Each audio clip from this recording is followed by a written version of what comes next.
I think this is a story that will relate to everyone when it comes to being scared about doing something, of having self-doubt, and how you can actually in the moment decide to move forward in the direction that you want to go anyways. So this client had an incredible weekend in their sporting career, lots of success. So what we did in our follow-up session was I wanted to review 3 things that this client was very proud of. And I'm only going to talk about one of them because that's where the lesson lies. My client told me that before the event, they felt scared. And in that moment, they had an internal conversation that said, even though I'm scared, I know that I can choose to believe in myself. So I'm going to do that. I'm going to believe in myself that I can do this. Now, what I loved about this really powerful reminder was that those 2 things can coexist. It almost takes on a bit of a DBT approach, which is dialectical behavior therapy. And dialectical means combining opposites, putting them together, that they're not mutually exclusive,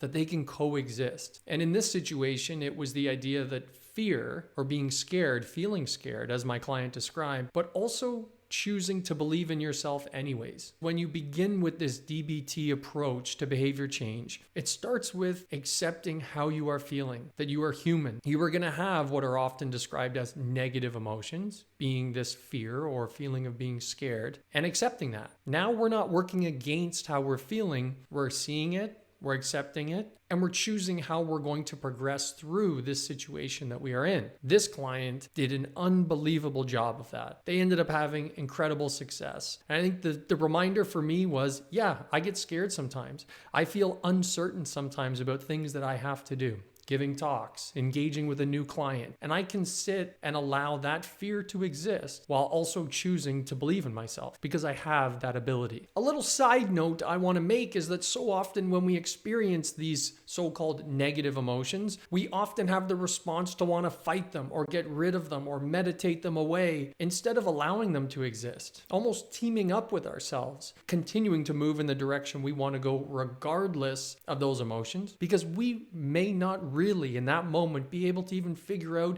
exactly where those emotions are coming from or being able to deal with them in that acute experience. So we can continue to move forward regardless of how we feel. And I think that is a really important reminder when there are things that have to get done externally. And in that moment, we may not feel perfectly ready, and that is okay. I hope you enjoyed that little reminder. Thanks for listening.